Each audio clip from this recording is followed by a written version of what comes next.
चलिए, तो अब बारी है हमारे चैप्टर नंबर 4 की, और इसमें हम करने वाले हैं previous year MCQ moving charges and magnetism के। तो पहला क्वेश्चन क्या कहता है? पहला क्वेश्चन कहता है, ए स्ट्रेट कंडक्टिंग रोड है जिसकी लेंथ एल है और मास इसका जो है वो स्मॉल एम है, is suspended in a horizontal plane by a pair of flexible string in a magnetic field of magnitude B. मतलब इसको हॉरिजॉन्टल प्लेन में ऐसे लटकाया जाता है स्ट्रिंग्स की हेल्प से। Okay, to remove the tension in the string, मतलब जब यार इसको अगर स्ट्रिंग से लटकाया गया है, मान लो ये एक रोड है, इसको अगर मैं स्ट्रिंग से लटका रहा हूँ ऊपर की तरफ, तो इनमें टेंशन है। अब ये बोल रहा है कि यहाँ पे टेंशन को खत्म करना है, तो टेंशन को खत्म करने के लिए क्या होना चाहिए? भाई देखो, इसके ऊपर जो फोर्स होगी वो नीचे लगेगी, इसकी फोर्स mg, वेट इसका नीचे की तरफ होगा। तो इसका मतलब ये है कि इसके ऊपर ये अब बोल रहा है कि ये एक ऐसा वायर है, ये एक स्ट्रेट रोड है और इसकी लेंथ l है, मास m है, ठीक है, और ये मैग्नेटिक फील्ड में रखा हो गया है। तो इसका मतलब मैग्नेटिक फील्ड को इसके ऊपर एक फोर्स लगानी पड़ेगी ऊपर की तरफ, यहाँ पे एक फोर्स ऊपर की तरफ होनी चाहिए, है ना? लगेगी या नहीं लगेगी भैया? तो ऐसे लगानी चाहिए। तो इसका मतलब है कि magnetic force is equal to होनी चाहिए इस फोर्स के बराबर। तो मैग्नेटिक फोर्स वैसे होती है आई एल बी साइन थ्रीटा इज इक्वल टू हम लिखेंगे एम जी। मैक्सिमम फोर्स कब लग सकती है? जब थ्रीटा की वैल्यू कितनी होती है? 90 होती है, और हमें मैक्सिमम फोर्स ही चाहिए, तभी तो इसको बैलेंस कर पा रहे हैं। तो I L B is equal to हो गया एम जी। तो अब ये बोल रहा है to remove the tension in the supporting string the magnitude of the current, current की वैल्यू बतानी थी, तो एम जी बाई में एल बी होने वाला है, और ये हमारा सी ऑप्शन होगा। क्लियर है बेटा? एम जी बाई में एल बी। नेक्स्ट है, एक current carrying wire kept in a uniform magnetic field experience a maximum force when. भाई करंट कैरिंग वायर है, तो F is equal to I L B sine थ्रीटा होगा। और ये मैक्सिमम कब होगी भाई? मैक्सिमम फोर्स कब फील करेगी? इन्होंने पूछा ना कि ये विल एक्सपीरियंस है मैक्सिमम फोर्स, मैक्सिमम फोर्स कब फील करती है? मैक्सिमम फोर्स जब थ्रीटा की वैल्यू 90 डिग्री होगी, क्योंकि साइन 90 अगर 1 होगा तभी तो मैक्सिमम होगी ना फोर्स, तभी तो मैक्सिमम होगी। तो ऑप्शन जो है ए हमारा बिल्कुल सही है बेटा जी। ठीक है, perpendicular to magnetic field. Next है, a particle of mass m and charge minus q is moving with a uniform speed v in a circle of radius r with another charge at the centre. मतलब एक charge है जो कि घूम रहा है, और उस चार्ज की वैल्यू कितनी है भैया? वो है माइनस क्यू, और सेंटर पे भी एक चार्ज है प्लस क्यू, और ये एक सर्कल बना रहा है और जिसका रेडियस कितना है? आर है। तो ये बोल रहा है द वैल्यू ऑफ आर आप लोगों को बता दो। भाई ये चार्ज घूम रहे हैं, मतलब चार्ज घूम रहा है दूसरे चार्ज के चारों ओर, तो यहाँ पे एक सेंट्रीपिटल फोर्स तो लग रही है, हाँ, तो यहाँ पे आप लिखोगे एम वी स्क्वेयर बाई में आर। दूसरा यहाँ पे कौन सी फोर्स है जिसकी वजह से ये एम वी स्क्वेयर बाई में आर हो रहा है? Electrostatic force. कौन सी फोर्स है बेटा जी? इलेक्ट्रोस्टैटिक फोर्स है। इलेक्ट्रोस्टैटिक फोर्स कैसे लिखते हैं? के की वैल्यू क्या होती है? 1/4 पाई एप्सिलॉन नॉट। एक चार्ज क्या है? क्यू, दूसरा क्या है? Minus Q, but magnitude use करेंगे तो क्यू स्क्वेयर बाई में आर का स्क्वेयर। तो अभी पूछा क्या है? आर की वैल्यू पूछी है तुमसे, तो ये आर इससे कट हो गया, है ना? तो आर अगर मुझे निकालना तो ये बनेगा क्यू स्क्वेयर, नीचे होगा 4 pi epsilon naught M V का स्क्वेयर। तो इसको आप ऐसे लिख सकते हो, 1/4 पाई एप्सिलॉन नॉट एम लिख दो इसको, और इसको लिख दो क्यू बाई में वी का होल स्क्वेयर कर दो। तो ये आर की वैल्यू आ गई। तो ये किससे मैच कर रहा है? बी से मैच कर रहा है या नहीं? देखो, 1/4 पाई एप्सिलॉन नॉट एम, ठीक है, 1/4 पाई एप्सिलॉन नॉट एम, ये रहा, साथ में क्यू अपॉन वी का स्क्वायर हो रहा है। मैंने आप लोगों के लिए हेल्प के लिए आंसर भी लगा रखे हैं, ताकि आप लोगों को अगर हेल्प ज़रूरत पड़े कि हाँ भाई मुझे तो बुक आंसर चाहिए, तो आप यहाँ से देख सकते हैं। बट इन शॉर्ट मैंने आप लोगों को सारी चीज़ें यहाँ पे बता दी है। ओके, नेक्स्ट की तरफ बढ़ते हैं। सातवां क्वेश्चन क्या कहता है, मतलब जो भी नंबर है, ये बोलता है कि एक चार्ज पार्टिकल है after being accelerated through a potential difference B enters in a uniform magnetic field and moves in a circle of radius R. ये बोल रहा है कि अगर एक चार्ज पार्टिकल है जिसको एक्सेलरेट किया जाता है एक वोल्टेज वी से, पोटेंशियल डिफरेंस वी से, एंटर करता है एक मैग्नेटिक फील्ड में, तो वो क्या क्या करने लग जाता है? सर्कल में घूमने लग जाता है। और सर्कल सर्कल का जो रेडियस है बेटा जी वो आर है। सर्कल का जो रेडियस है वो आर है। अब वो बोला कि अगर मैं वी को डबल कर दूं तो रेडियस ऑफ द सर्कल जो होगा वो कैसा बनेगा? सबसे पहली बात, यहाँ पे चार्ज पार्टिकल है, सर्कल में घूम रहा है, तो चार्ज पार्टिकल के ऊपर एक फोर्स लगेगी Q V B, maximum force तो यही लगेगी। और सेंट्रीपिटल फोर्स की वजह से वो क्या कर रहा है भाई? घूम रहा है सर्कल में, तो वी से वी कटा, तो आपके पास यहाँ पे किसकी वैल्यू आ रही है? आर की वैल्यू आ रही है, जो कि एम वी बाई में क्यू बी है। ठीक है, अब आप लोगों को पता है कि वी वाला जो कॉन्सेप्ट है वो काइनेटिक एनर्जी को यूज करना पड़ेगा हमें। तो काइनेटिक एनर्जी जो होती है वो होगी half M V square. But फिर भी अभी हमें वी नहीं मिल रहा है, पोटेंशियल नहीं मिल रहा है, तो भाई काइनेटिक एनर्जी को ऐसे भी तो लिख सकते हैं, चार्ज और वी से। चार्ज और वी से इतना काम करना पड़ रहा है ना। चलो जी, तो half M V square this हुआ या नहीं हुआ? यहाँ से हम किसकी वैल्यू निकालेंगे, स्मॉल वी की वैल्यू निकालेंगे। तो ये बन गया 2Q कैपिटल वी, नीचे आ गया M, और ये हो गया आप लोगों के पास स्मॉल वी की वैल्यू। अब इस स्मॉल वी को मैंने पुट कर दिया भाई यहाँ पे इस इक्वेशन में।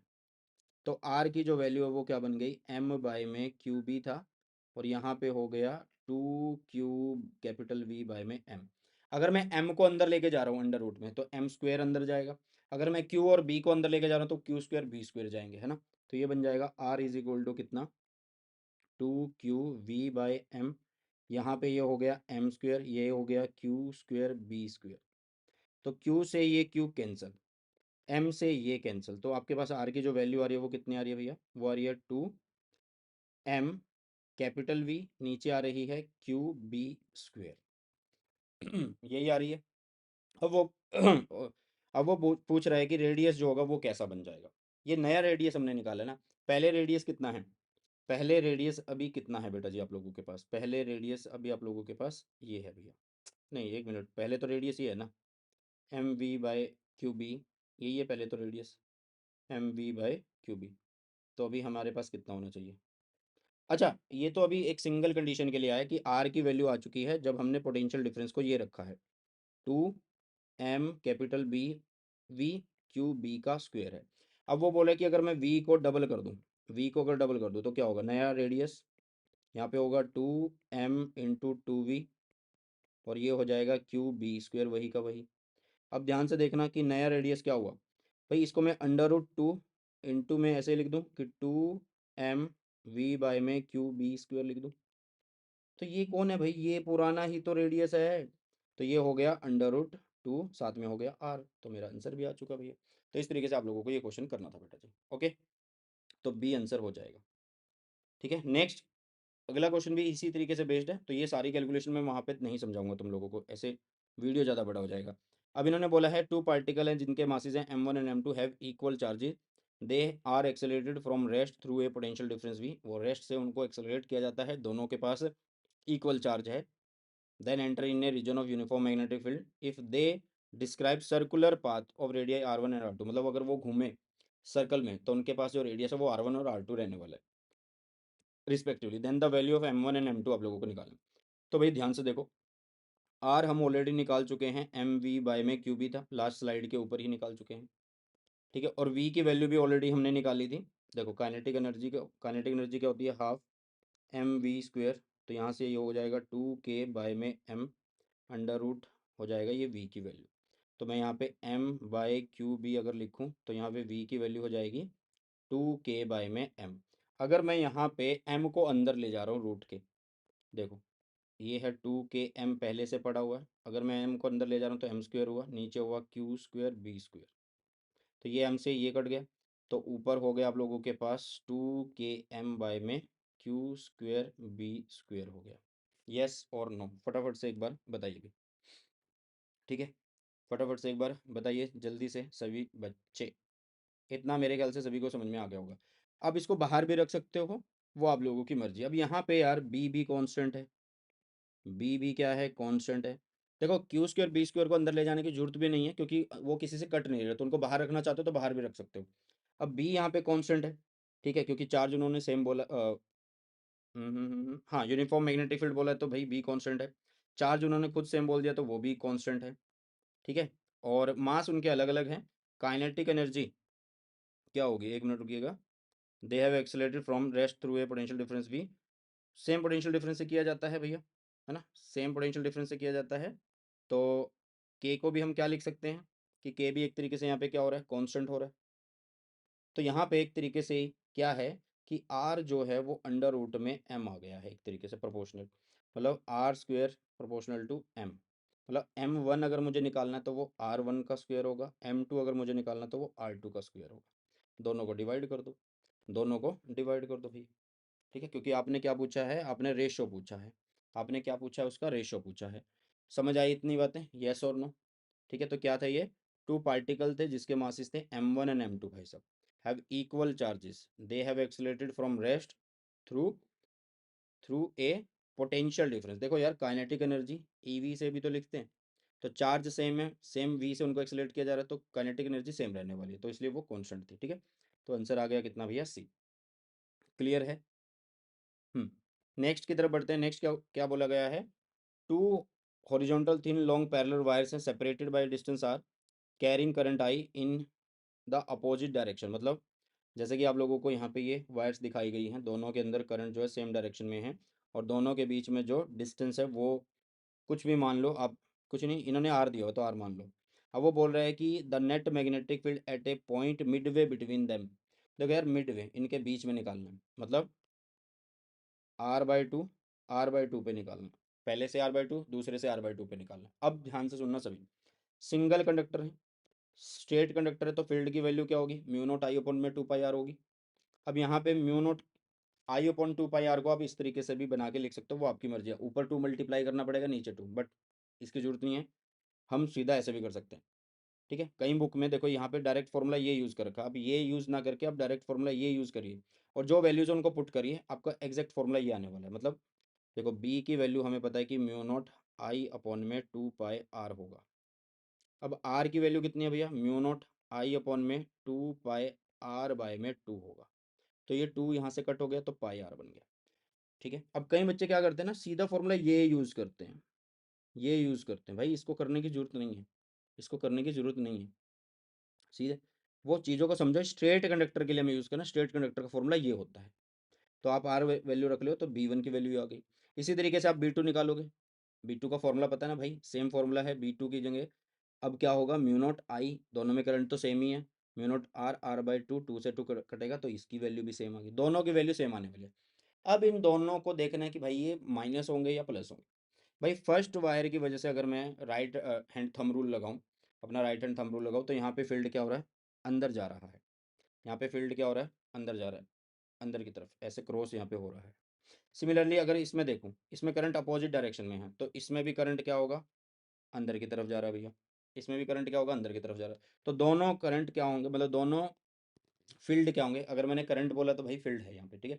तो दोनों फील्ड ऐड होंगे, तो दोनों फील्ड को जब मैं ऐड करता हूँ तो मेरे पास फॉर्मूला ये आता है। और ये किसी से भी मैच नहीं कर रहा भाई, ये किसी से भी मैच नहीं कर रहा, तो यहाँ पे here no option is correct, यहाँ पे कोई भी ऑप्शन सही नहीं है। और इसके लिए इस तरीके के जब क्वेश्चन आ जाते हैं तो आपको ग्रेस मार्क्स मिल जाते हैं। क्लियर है बेटा, ओके। चलिए, नेक्स्ट क्वेश्चन है, एक वायर है जिसके अंदर करंट कितना, 10 ampere is flowing from east to west, east to west current flow कर रहा है in a long straight wire kept at kept on a horizontal table, एक हॉरिजॉन्टल टेबल पे इसको रखा हुआ है। The magnetic field develop at a distance of 10 centimetre due north. भाई नॉर्थ की तरफ आप लोगों को निकालना है 10 सेंटीमीटर की दूरी पे। भाई सबसे पहली बात, आर को 10 सेंटीमीटर दिया हुआ तो मीटर बना लो, 10 के नीचे 100 लगाएंगे। ठीक है, तो ये कितना बना, 0.1 मीटर बन गया। कितना बन गया, 0.1 मीटर। क्लियर है बेटा, ठीक है। या 10/100 यूज़ कर लेना, आप लोगों की मर्जी है। दूसरा देखो, अब दूसरा यहाँ पे क्या इन्होंने बोला है कि स्ट्रेट वायर है, स्ट्रेट वायर की वजह से फील्ड यार B is equal to mu naught I upon में 2 पाई, जितने डिस्टेंस पे बोला वो लगा दो। तो यहाँ पे B is equal to mu naught की value is 4 pi into 10 - 7। I कितना है भाई, 10 एम्पियर है। 2 पाई, आर की वैल्यू कितनी है, 10/100, 100 चला गया ऊपर, 10 से 10 कैंसिल, 2 पाई से ये 2 पाई, तो 2 × 10⁻⁵ आ रहा है। अब ड्यू नॉर्थ बोल रहा है, नॉर्थ कहाँ होगा, इधर। तो ये फील्ड कैसे जा रहा है, मतलब करंट कैसे जा रहा है, ईस्ट टू वेस्ट, तो ईस्ट टू वेस्ट की तरफ अंगूठा करो, फील्ड लाइंस हॉरिजॉन्टल टेबल पे है, तो फील्ड नीचे है, तो नीचे का मतलब डाउनवर्ड होगा। तो यहाँ पे आएगा 2 × 10⁻⁵ टेस्ला, क्योंकि मैग्नेटिक फील्ड और एक्टिंग डाउनवर्ड, नीचे की तरफ ये जा रहा है। नेक्स्ट, तो ये हो चुका है। नेक्स्ट हमारे पास क्या आता है, the magnetic field at a centre of a current carrying circular loop of radius R is B one. मतलब एक आपके पास लूप है जिसका रेडियस आर है, उसकी वजह से जो फील्ड बी1 है और उसके सेंटर पे वो कितना होगा, बी1 जो होगा वो होगा म्यू नॉट आई अपॉन में 2 आर होगा, ये होगा भैया। ठीक है, अब वो बोल रहा है the magnetic field at a point on its axis at a distance R from the centre of the loop is बी2। मतलब जो बी2 है वो एक्सिस पे फील्ड है, अब सर्कुलर कोयल के एक्सिस पे कितने डिस्टेंस पे, आर पे। मतलब पहले हम सिंपल सा फॉर्मूला लिखते हैं, mu naught I R square upon में 2 एक्स स्क्वेयर प्लस में आर स्क्वेयर 3/2 में लिख लूँ। अब वो बोल रहा है कि कितने डिस्टेंस पे, भाई आर डिस्टेंस पे, मतलब एक्स को भी आर ही पुट करना है यहाँ पे। तो जब एक्स को आप आर पुट करोगे तो आपके पास जो बी टू की वैल्यू आने वाली है वो ये आने वाली है बेटा, बी टू की जो वैल्यू आने वाली है वो ये आने वाली है। अब आपके पास ये रहा बी1, ये रहा आप लोगों के पास बी2, दोनों को डिवाइड कर दो। दोनों को डिवाइड कर दो, b1 बाई में b2 कर दो, तो b1 की जो वैल्यू है वो म्यू नॉट आई बाई में 2r है, और b2 की जो वैल्यू है वो म्यू नॉट आई अपॉन में जो 4√2 है वो ऊपर चला गया, साथ में r से r कैंसिल, 2 ने इसको कट किया, म्यू नॉट आई ने म्यू नॉट आई को कट किया, तो 2√2 आंसर आ गया हमारे पास। ठीक है, क्वेश्चन को समझना है, वो डिस्टेंस जो है वो x जो होता है उसको r बोल रहा है, बस उसको सॉल्व करना है। उसके बाद तो सिंपल है भाई, ये 2r होगा, 2r के ऊपर अंडर रूट उसके ऊपर जो पावर है 3/2 है, तो अलग अलग ओपन कर देना, आपके पास आंसर आ जाएगा ये वाला। तो इन दोनों को अब डिवाइड करना था, क्या ही था, बड़ा सिंपल था ये तो। ठीक है, नेक्स्ट देखिएगा, एक और क्वेश्चन है आप लोगों के पास कि एक करंट आई है, a current I flow through a long straight conductor which is bent into a circular loop of radius R in the middle है शोन इन फिगर, मतलब ये एक स्ट्रेट कंडक्टर है ऐसे, ये मिडल से कुछ ऐसा सर्कल फॉर्म में बना दिया गया और ऐसे ये बन रहा है, मतलब करंट इसमें ऐसे चल रहा है, करंट यहाँ तक जा रहा है, फिर ये ऐसे होके ऐसे करंट ऐसे जा रहा है। ठीक है, इसका जो सर्कल है उसका रेडियस है कैपिटल आर, इन मिडल है shown in the figure, the magnitude of the net magnetic field at a point O, इस पॉइंट पे आपको नेट मैग्नेटिक फील्ड बता रहा है। सबसे पहली बात कि भाई यहाँ से यहाँ ये कितना डिस्टेंस है आर, इसकी वजह से अगर फील्ड बताऊंगा तब भी डिस्टेंस में आर ही लूंगा। ओके, तो यहाँ पे दो कॉन्सेप्ट यूज होंगे, एक स्ट्रेट कंडक्टर वाला और एक इसके सेंटर पे, कोयल के सेंटर पे। तो स्ट्रेट कंडक्टर के लिए जो फील्ड होता है उसको मैंने लिखा म्यू नॉट आई अपॉन में 2πr। ठीक है, B2 जो कि कॉयल की वजह से है, वो होगा सेंटर पे म्यू नॉट आई अपॉन में 2r। करंट दोनों में सेम ही तो जा रहा है, वही करंट ऐसे घूम के जा रहा है भैया। अब मुझे पता होना चाहिए कि यहाँ पे दोनों फील्ड कैसे होंगे, माइनस होंगे या प्लस होंगे। देखो यार, एक सिंपल सा फंडा है, अगर मैं स्ट्रेट कंडक्टर की वजह से देख रहा हूँ तो स्ट्रेट कंडक्टर की वजह से अंगूठा करंट की डायरेक्शन में करूँगा, फिंगर्स को घुमाऊंगा, तो फिंगर्स बाहर आ रही हैं तो वो डॉट होगा। अब अगर मैं यहाँ पे लूप की वजह से देखूँ फील्ड की डायरेक्शन, तो वो उसके अंदर जा रही है, तो दोनों अपोजिट में है, दोनों अपोजिट में, लूप की वजह से नीचे जा रहा है, ठीक है, और इसकी वजह से ऊपर आ रहा है, स्ट्रेट कंडक्टर की वजह से, है ना, स्ट्रेट कंडक्टर की वजह से ऊपर आ रहा है। अब हमें ये तो पता है माइनस करना, बट किसको किस में से माइनस करना है। देखो यार, यहाँ पे है ये 2r और यहाँ पे है 2πr, यहाँ पे है 2πr, यहाँ पे है 2r। ठीक है, 2r का मतलब है कि ये सिर्फ 2r है, और ये कितना है, ये 6 कुछ आ रहा है, मतलब ये छोटा है भाई, ये बड़ा है, क्योंकि नीचे नंबर यहाँ पे छोटा है यहाँ पे बड़ा है, तो b2 माइनस b1 करेंगे, b2 माइनस b1 करेंगे और हमारे पास एक आंसर आ जाएगा। सिंपल सा आंसर है, बिल्कुल आसान तरीके से सॉल्यूशन हो जाने वाला, और आंसर आ गया आप लोगों के पास। क्लियर है बेटा। नेक्स्ट देखिएगा, टू लॉन्ग पैरेलल वायर हैं जिनको रखा गया है kept 2 metre apart, carry 3 ampere current each, दोनों में जो करंट है वो 3 एम्पियर का है, और दोनों को 2 मीटर की दूरी पे रखा गया जैसा कि पिक्चर में दिखाया गया है। उसके बाद बोला है the force per unit length on one wire due to the other. सबसे पहली बात, दोनों में करंट सेम डायरेक्शन में है, तो किसी की भी वजह से अगर मैं हम फोर्स को पूछेंगे तो वो एक दूसरे को खींच रही होंगी कि भाई तू इधर आ, तू इधर आ, तो फोर्स इज अट्रैक्टिव। अब फोर्स पर यूनिट लेंथ का फॉर्मूला क्या होता है, mu naught I 1I2 by में 2πd होता है बेटा। क्लियर है, तो बस सारी वैल्यूज़ हैं आप लोगों के पास। म्यू नॉट की वैल्यू क्या होती है, 4π × 10⁻⁷। I1 I2 की वैल्यू कितनी है, 3 और 3 है। 2π एक वैल्यू है, रखने की जरूरत नहीं क्योंकि ऊपर से कट हो जाएगी, और डी कितना है, 2 मीटर है, तो रखो, आंसर आ जाएगा। अब ये कैसी है, अट्रैक्टिव, तो ये भैया अट्रैक्टिव होने वाले हैं। ठीक है, क्या होने वाला भैया, अट्रैक्टिव होने वाला है। क्लियर। नेक्स्ट देखिएगा आप लोगों के पास, नेक्स्ट है, टू वायर्स है carrying current I1 and I2 lie one slightly above the other in a horizontal plane as shown in figure, मतलब यहाँ पे एक वायर इधर जा रही है और इसके ऊपर एक इधर जा रही है, मतलब एक ऐसे और एक ऐसे। अब ये बोल रहा है कि the region of vertical upward strongest magnetic field. पहले देखो अपवर्ड फील्ड कौन से में है भाई, अगर मैं I1 को देखूं तो I1 में क्या करूंगा, करंट की डायरेक्शन में अपनी अंगूठा लगाऊंगा, फिंगर्स को बाहर लूंगा, तो यहाँ से क्या होगा, फील्ड बाहर आ रहा होगा तो डॉट लगा दूंगा, यहाँ से भी बाहर आ रहा होगा तो डॉट लगा दूंगा, है ना। और यहाँ पे क्या होगा, अंदर जा रहा होगा फील्ड I1 की वजह से, यहाँ पे भी अंदर जा रहा होगा फील्ड I1 की वजह से। अब मैं I2 की वजह से देखूंगा तो I2 की वजह से क्या होगा, यहाँ पे फील्ड बाहर आएगा, अंगूठा I2 की डायरेक्शन में करूंगा और फिंगर्स को घुमाऊंगा, तो I2 बाहर, यहाँ से ये बाहर।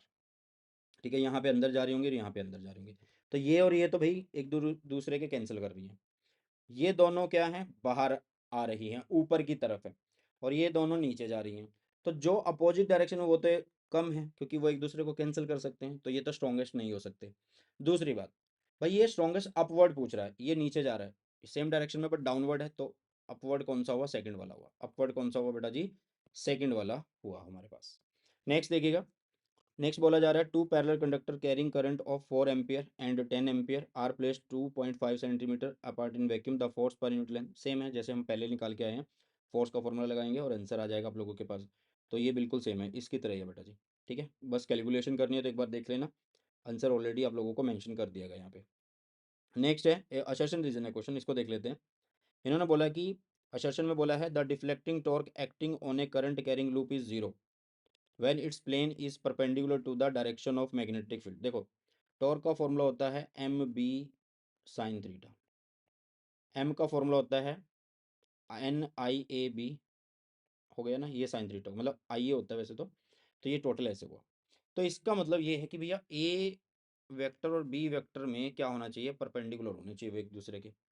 तो इन्होंने क्या बोला है, the deflecting torque acting on a current carrying loop is zero, zero कब होगी, when its plane is perpendicular to the direction of magnetic field. Yes, क्योंकि मान लो कोई एक लूप है, करंट लूप है, मान लो ये करंट लूप है, इसका प्लेन बी के परपेंडिकुलर है, तो इसका मतलब ए वेक्टर सेम डायरेक्शन में जा रहे हैं, तो थीटा हो रहा है जीरो, थीटा कितना हो रहा है भैया 0 डिग्री हो रहा है, तो इसका मतलब उस टाइम पर टाउ जीरो हो रहा है। तो ये असर्शन बिल्कुल सही बोला है इसने।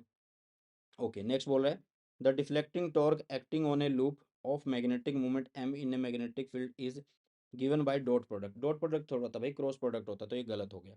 तो यहाँ पे सीधा सा आंसर कौन सा है, ए इज जो है वो ट्रू है और बी रीजन जो है वो फॉल्स है, तो आपके पास आंसर सी होने वाला है। Next, when radius of a current carrying loop is doubled it's magnetic movement become 4 times. ध्यान ध्यान से देखना, इन्होंने बोला है कि अगर हम किसी करंट कैरिंग लूप का रेडियस डबल कर दें तो उसका मैग्नेटिक मूवमेंट 4 टाइम्स हो जाता है। सबसे पहले यार मैग्नेटिक मूवमेंट कैसे लिखते हैं, एम आई से, एम आई ए से, ए इज द एरिया, लूप है, कैसा लूप है यहाँ पे, करंट कैरिंग लूप है, ठीक है, और रेडियस की बात कर रहा है तो सर्कुलर होगा, तो हमने इसको पाई आर स्क्वायर से लिखा। ठीक है, तो इसका मतलब ये हो गया। अब वो बोले कि आर को अगर मैं 2 आर कर दूँ, तो आर को अगर 2 आर करेंगे तो वो कितना हो जाएगा, 4 आर स्क्वायर हो जाएगा, तो 4 आ गया बाहर, ये कितना होगा भाई आई पाई आर स्क्वायर। तो ये आई पाई आर स्क्वायर कौन है, एम है, तो एम क्या हो रहा है 4 टाइम्स हो रही है, तो ये बिल्कुल सही है, असर्शन अपनी जगह सही है। अब उसने बोला है कि the magnetic movement of a current carrying loop is directly proportional to the area of loop. अब ये जो यहाँ पे ये काम हुआ है तभी हुआ ना जब एरिया डायरेक्टली प्रोपोर्शनल है। एरिया को कैसे लिखते हैं, पाई आर स्क्वायर से, तो बी भी सही है और बी ही उसको अच्छे से एक्सप्लेन कर रहा है। भाई ए में जो हमने आंसर निकाला है वही तो बी में बोला गया है, तो ए और आर दोनों सही है और रीजन जो है वो सेशन को अच्छे से एक्सप्लेन कर रहा है, तो आंसर ए होने वाला है। नेक्स्ट है magnetic dipole movement of a current carrying coil does not depend upon. Simple सी बात है यार, मैग्नेटिक मूवमेंट जो होती है वो एन आई ए होती है, तो नंबर ऑफ टर्न्स पे भी डिपेंड करेगी, क्रॉस सेक्शनल एरिया पे भी डिपेंड करेगी, करंट पे भी डिपेंड करेगी, तो मटेरियल पे डिपेंड नहीं करेगी, तो आंसर हमारे पास डी होने वाला है। क्लियर है। चलो नेक्स्ट आप लोगों के पास क्या आता है बेटा, नेक्स्ट आता है in an ammeter is sorry if an ammeter is to be used in place of voltmeter. सबसे पहली बात, वोल्ट मीटर क्या करता है, वोल्टेज को नोट करता है और वोल्टेज मतलब वोल्टेज ड्रॉप काउंट करता है, इसका मतलब है कि रेजिस्टेंस बहुत ज़्यादा होना चाहिए। अब वो बोले कि वोल्ट मीटर को हटा के हम वो अगर एमीटर यूज़ करें, मतलब एमीटर वो काम करे अब वोल्ट मीटर का, अब एमीटर क्या करेगा, वो काम करेगा कौन सा, वोल्ट को नोट करने का, वोल्टेज पोटेंशियल डिफरेंस को नोट करने का, तो इसका मतलब उसका रेजिस्टेंस ज़्यादा होना चाहिए, तो हम उसके लिए क्या करेंगे, हाई रेजिस्टेंस इन सीरीज लगाएंगे, क्योंकि एमीटर जो होता है उसका रेजिस्टेंस कम होता है, तो उसको अगर हाई रेजिस्टेंस देंगे तो वो सीरीज में ही लगाना पड़ेगा ना भाई रेजिस्टेंस, तभी तो वो वोल्टेज ड्रॉप को काउंट कर पाएगा। क्लियर है, तो इसका ऑप्शन जो है वो डी होने वाला है। चलिए नेक्स्ट है higher the range lower is the resistance of an ammeter. देखो higher the range lower is the resistance of ammeter, बिल्कुल सही है, क्योंकि अगर रेजिस्टेंस कम होगा एमीटर का तो करंट ज़्यादा अच्छे से वो नोट कर पाएगा, हाई उसकी रेंज होगी। ठीक है, अब वो बोला to increase the range of an ammeter additional shunt is added in series, series में नहीं भाई पैरेलल में होता है, तो ये गलत है, ये गलत है। ठीक है, ये सही है, तो आपके पास ऑप्शन नंबर सी सही होगा। ठीक है, चलो तो ये था आपका चैप्टर नंबर 4, अब बारी है चैप्टर नंबर 5 की, ये भी करते हैं। चलिए स्टार्ट करते हैं।